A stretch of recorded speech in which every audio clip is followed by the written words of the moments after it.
gue tuh sedih. Kalian tuh makin miskin dan banyak orang bakal jatuh miskin. Pengangguran tertinggi se-ASEAN. Deflasi 5 bulan beruntun, PHK 50.000 orang. Tertimpa pajak, makan tabungan, turun kelas, tidak baik-baik saja.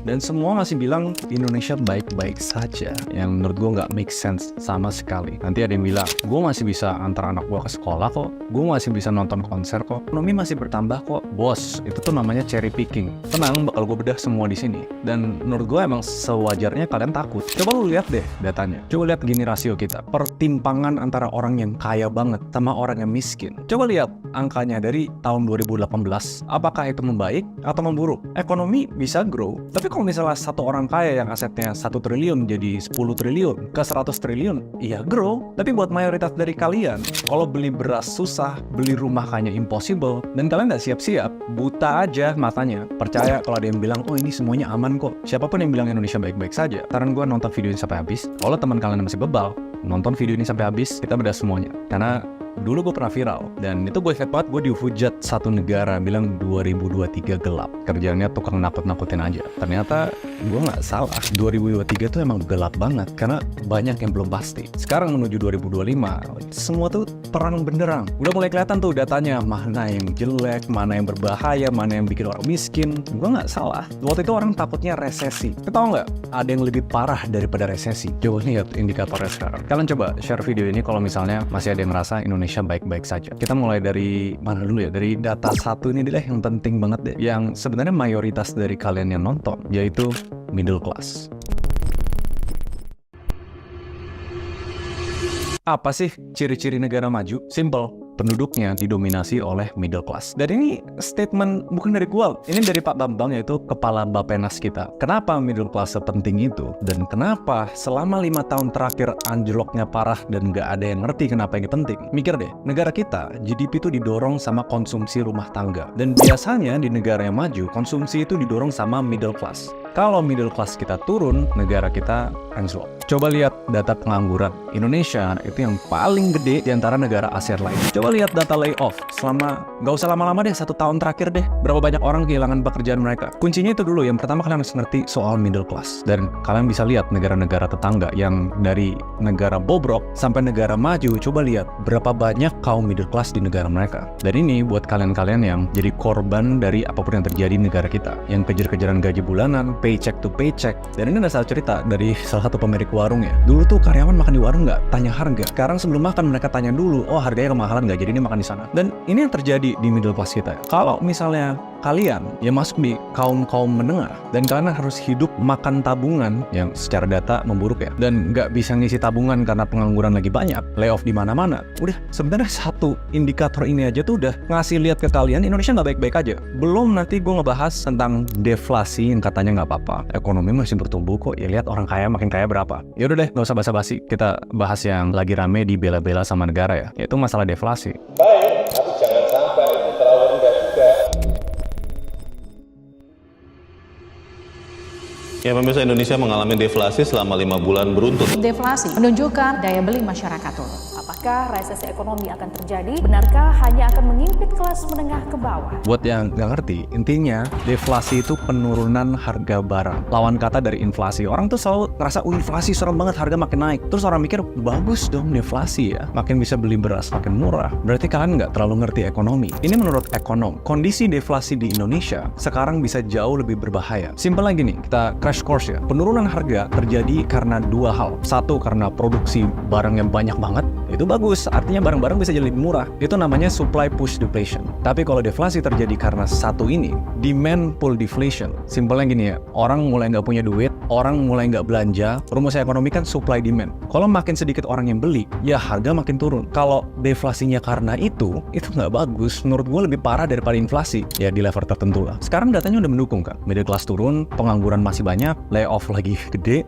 Coba kalian pakai akal sehat. Menurut kalian penurunan harga barangnya karena apa? Intinya karena bisa jadi kan gara-gara pendapatan atau uang di masyarakat semakin susah untuk didapatkan. Kenapa tuh kira-kira uang di masyarakat makin langka? Karena 2 hal. Lapangan pekerjaan nggak ada. Gue udah banyak bahas di video sebelumnya tentang premature deindustrialization. Dan karena biaya-biaya atau pajak semakin tinggi. Dan ini ekonom yang bilang deflasi yang terjadi selama 5 bulan berturut-turut memperlihatkan dengan jelas masyarakat kelas pekerja tidak punya uang untuk berbelanja. Kalian brand owner harusnya ngerasain juga. Susah kan jualan tahun ini kan? Tahun depan mungkin bakal lebih susah lagi. Mungkin. Mari kita bedah strateginya untuk memiskinkan masyarakat. Orang kaya, orang miskin semakin miskin karena ada berbagai kenaikan iuran maupun harga pada tahun depan. Bangun rumah sendiri akan dikenai pajak yang lebih besar mulai tahun depan. Ya sekarang gue pakai disclaimer lah, 2025 menurut gue bakal agak tough karena udah tahu kuncinya di middle class. Kenapa middle class yang harus nanggung biaya lebih banyak? Kalau yang kelas bawah, oke lah masih bisa dapat BLT, PKH, subsidi. Malah yang aneh, kelas atas yang tajir-tajir banget nih, peluang investasi sama properti lebih luas. Peringanan pajak, kabur-kaburan bolehlah, atau namanya dominasi ekonomi politik. Yang penting deket sama pejabat nih katanya. Apalagi kalau proyek infrastruktur pemerintah. Di saat satu rakyat dimiskinkan, pasti ada yang lain yang diperkaya. Apakah itu pejabat? Apakah itu pebisnis? Apakah itu artis yang baru masuk politik? Kita nggak tahu. Dan beberapa gue tahu follow IG gue. Punyalah hati nurani. Kalau mau memperkaya diri silahkan. Tapi jangan dengan harga orang lain dimiskinkan. Nggak gitu caranya. Coba kira-kira pajak ini semua dinaikkan buat apa? Ada nggak satu proyek yang ambil anggaran lebih di Indonesia? Super project kita. Pikirinlah rakyat kecil. Mereka kerja apa, makan apa. Karena kalau mereka yang nggak diperhatiin, ya kalian makin kaya. Tapi yang lain makin miskin, bos. Indonesia nggak bakal maju kalau misalnya semuanya miskin. Semuanya nggak jadi middle class. Dan yang lebih parah tuh aspiring middle class yang udah dikit lagi dia masuk middle class. Tapi dijegal. Karena ini bisa jadi awal kehancuran negara kita. Masyarakat kelas menengah tampaknya semakin tercekik dengan kebijakan yang dibuat oleh pemerintah. Pajak, iuran wajib, hingga pengetatan subsidi tampaknya membuat masyarakat kelas menengah ini semakin terhimpit hingga akhirnya turun kelas. Ini kan kalian yang nonton mayoritas asumsi gue adalah kelas menengah atau sedikit ke bawah. Kita baca cepat ya karena banyak listnya. PPN naik ke 12%, bangun rumah pribadi jadi naik pajak, BPJS bakal naik, BBM mungkin bakal naik, LPG 3 kilo, pajak 0,5% nggak berlaku lagi untuk UMKM, khusus yang tahun ke-7 ya, itu 1 juta UMKM lebih. Motor mobil wajib asuransi, potong gaji lagi untuk program pensiunan, inflasi beras 20% year on year, dan the almighty tapera. Kenapa ya kira-kira negara naikin semua biaya itu? Padahal indikatornya sudah jelas, kita butuh menolong middle class ini. Kalau misalnya middle class nggak bisa diselamatin, malah dibebanin pajak dan biaya, nggak dikasih lapangan pekerjaan, ya itu menurut gua awal dari kehancuran sebuah negara. Nggak hancur lah, nggak bisa maju intinya. Apakah Indonesia baik-baik saja? Kelihatannya sih menurut gua enggak ya. Kita masuk ke chapter selanjutnya, the catastrophe. Kalian tahu gak, satu hal yang digaung-gaungin banget untuk Indonesia emas itu apa? Bonus demografi. Rakyat kita semuanya produktif. Bisa bekerja, bisa cari duit, bisa menghasilkan produk domestik yang naikin ekonomi kita. Dan ini tuh timeline yang penting banget untuk 10 tahun ke depan. Gak boleh ada satu kesalahan apapun. Kalau kita kelewatan jendela 10 tahun ini, gak usah mikir deh Indonesia jadi negara maju. Kalau lu lihat dari tetangga ya, China, Japan, Singapura bahkan ya, pas negara-negara itu rakyatnya udah mulai tua dan udah mulai gak produktif, mereka tuh tanda kutip jadi beban masyarakat. Dan kalau udah kelewatan jendela orang-orang produktif Indonesia, malah nggak dapat kerja, malah biaya tinggi. Dan kelewatan nih Indonesia nanti rakyatnya tua-tua semua. Mau berharap apa buat bisa majuin negara kita? Jendelanya tuh sekarang. Kalian lihat data lapangan pekerjaan kita. Kalian lihat data FDI kita. Nggak baik-baik aja. Dan ini lingkaran setan yang bisa bikin negara hancur. Kalau ekonomi lagi lesu, tanda kutip buying power menurun. Orang nggak punya duit dan pajak dinaikkan. Mau nggak mau, harga barang menurun. Deflasi. Kalau harga barang menurun, pengusaha merugi. Kalau rugi, PHK massal, pengangguran meningkat, makin orang nggak bisa beli apa-apa, makin ekonomi lesu. Dan ini semua tuh akibat dari apa? Yang gue selalu berkoar-koar, kalau lu mau Indonesia 8% pertumbuhannya, mana FDI-nya? Mana asing yang mau invest di kita? Di mana lapangan pekerjaan hasil dari industrialisasi? Dan kebanyakan investasi asing itu padat modal, bukan padat karya. Kenapa gue kesel ngeliat ini? Selain dari diserang buzzer, kenapa orang tutup mata? Kalau misalnya tidak baik-baik aja, bilang aja tidak baik-baik aja. Bukan mau pesimis, tapi kalau orang sadar ada yang perlu diperbaiki, habis itu fokus ke perbaikan. Kita bisa ngapain nih? Ya gue yang punya platform, gue speak up. Gue mengedukasi masyarakat. Dan kalau kalian fine-fine aja sekarang, ya good, kalian punya duit. Gimana masyarakat yang lain? Pendidikan kita masih ampas, padahal biayanya naik-naik terus. Guru dibayar kayak kacang, kesehatan, berobat kita mahal. Lebih banyak orang kaya mending berobat di luar, termasuk gue. Siapa yang masih mau bilang Indonesia baik-baik saja? Ya baik buat orang kaya dan pejabat. Tapi kalian gimana? Kalau nggak bisa punya rumah, belanja ngos-ngosan, nggak punya pekerjaan, ya itulah. Mungkin chapter terakhir ya, biar nggak muluk-muluk, solusinya apa?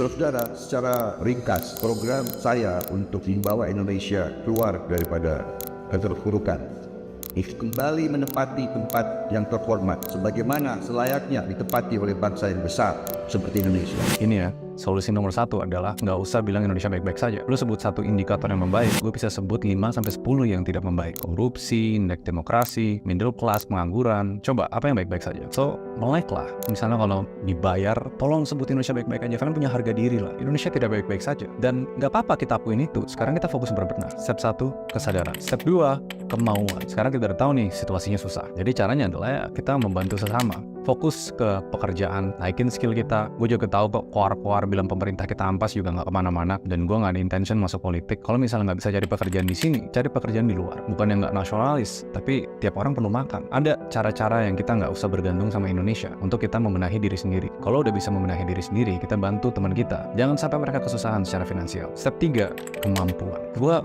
walaupun gini ya, gue tuh masih sayang sama Indonesia. Kita kontribusi dan kita bantu semampunya kita. Kalau misalnya yang bobrok ada di politik, yang bobrok ada di presiden, ya mungkin kita nggak bisa ngapa-ngapain. Tapi karena gue punya platform, gue mampu kok untuk speak up walaupun ada risiko diculik atau hilang. Ya kalian nanti jadi bukti lah kalau habis video ini launching, gue bakal kenapa-napa nggak. Tapi ya, sisanya kita bantu apa yang kita bisa. Gunakan kemampuan kalian. Jangan malah nggak spending. Belanjalah di UMKM, bantuin bisnis teman kalian. Kita keep roda ini berputar, ekonominya biar nggak lesu. Hal-hal kayak pendidikan, kalau kita nggak bisa bergantung sama negara, carilah pendidikan sendiri. Toh sekarang tuh di zaman self-learning, itu bisa lebih efektif dibanding konvensional. Gue banyak bisnis itu belajar dari Google, dari YouTube. Dan solusi paling terakhir, yang agak teknis kalau kalian nonton sampai habis, Indonesia perlu ngelakuin beberapa hal ini. 1, beresin semua sistem politik, buang semua korupsi, cari presiden yang berintegritas, semua jajarannya kompeten, pancing FDI. Gimana caranya kita pancing asing tuh investasi di sini, buka lapangan pekerjaan, bukan cuma ngambil konsumen kita. Pendidikan, pendidikan ini penting banget. Gimana kabarnya menteri yang punya budget lumayan gede loh, tapi hartanya kok naik segitu banyak? Lo tanya saya tidak tahu. Terus masalah kesehatan dan pangan, simple, beresin aja. Dan yang paling penting, solusi gua pribadi yang kalian semua bisa lakuin yang nonton video ini, dan kalian share ke semua teman kalian. Step terakhir adalah berdoa. That's it. Karena nggak bisa pesimis, nggak bisa kayak cuma ngomong jeleknya doang. Gue sih sangat menantikan kepemerintahan yang baru nanti. All we can do is hope, berharap ada jalan yang lebih baik dari kepemimpinan selanjutnya. Jujur, banyak banget data, semua matriks yang gue pelajarin. Gue bisa ngomong di video ini tapi takut kepanjangan. Cuma ya sedih aja sih. Wah, sedih banget ngelihat Indonesia di situasi sekarang. Hopefully kalian nangkep video ini tuh nggak kayak gue cuma ngomel-ngomel doang, tapi ini bentuk dari kepedulian gue untuk mengedukasi masyarakat. Karena ngerti kok kalau misalnya suatu negara pengen masyarakatnya bodoh, ya biar bisa gampang diatur. Kita coba lawan arus sih, kita coba lebih pintar. Komen di bawah, menurut kalian Indonesia baik-baik saja atau enggak? Sebutin matriks, data, atau apapun itulah. Kita coba diskusi kritis di kolom komentar. See you guys next video. Bye-bye.